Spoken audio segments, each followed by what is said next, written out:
Tell us why we have such an attitude toward trade in this country, across the country, where we do have a tendency to say, well, it may be a necessary evil, but it is kind of an evil. Well, actually, that's been changing. Gallup recently did a poll, and it's gone up by 25 points lately, that a majority of Republicans and Democrats think trade and imports are actually better for our economy than not. So I think that has turned the tide.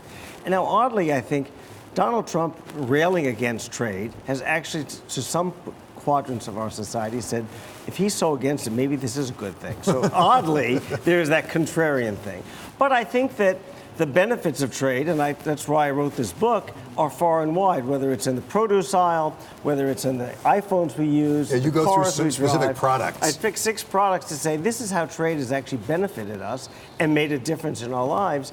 So I think that people are seeing that. I mean, part of the challenge is, we just had Sherrod Brown on, the pain of trade was highly concentrated in places like Ohio, Michigan, Wisconsin, Pennsylvania, coincidentally, key states in a presidential election.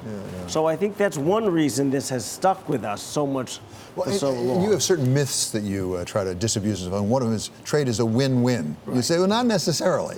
Right. I mean, what I try and make out in the book is there are going to be winners and losers. Right. And I think what we did not do as a country is adequately understand they're going to be losers, and how do we help them get back on their feet so they can earn a good living, have a sense of self-esteem, and have a good life. And we didn't really do a good job of that. So we have this USMCA, the successor to NAFTA, that apparently is going to get passed by the Senate, if not next week, in the near future.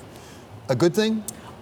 First of all, I think it's a good thing for a number of reasons. One, 385 members of Congress voted for it. We've never had a trade deal with that kind of overwhelming majority, whether it be NAFTA, CAFTA, all those things passed by razor-thin majority. So we've got Democrats and Republicans, and I think it sets a new floor of what's needed to have a trade deal that would be satisfying both to the business community and the workers of America. One of the things that you also address is China, specifically.